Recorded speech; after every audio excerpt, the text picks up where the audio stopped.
Also tonight, 55 years in prison ahead for the woman accused of killing her 2-year-old son and disposing of his body. The sentence for Julia Tomlin is almost 3 years in the making. The decision came down less than 3 hours ago in a Hampton courtroom.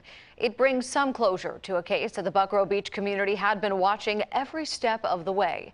10 on your side's Amy Avery continues our coverage of this story tonight. Amy? Prosecutors say this is a case that gripped the entire community because of the way Noah was found. His body was put inside a Pampers box, inside of a trash bag, then thrown at the Hampton steam plant. Prosecutors say death was a welcome friend for Noah because of the torture he endured in his 2 years of life. When you hurt a child, it's just so much more devastating. Julia Tomlin shed tears in the courtroom today as she was given the maximum sentence of 55 years for the death of her 2-year-old son, Noah.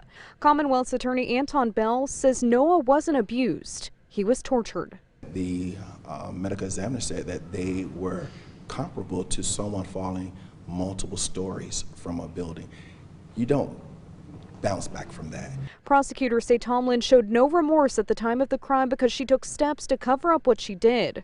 Her attorney said she was under the influence of heroin and alcohol at the time of Noah's death.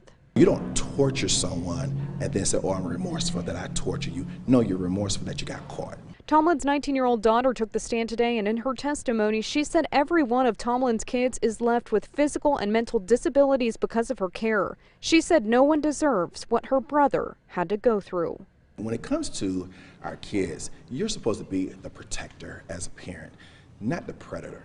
The medical examiner also said the body had prior trauma. She said Noah suffered a jaw fracture and several broken ribs, but she doesn't believe that's from the time of his death.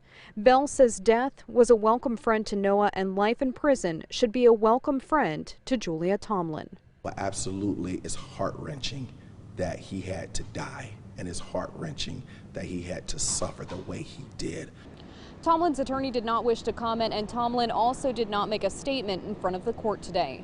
In Hampton, Amy Avery, 10 on your side.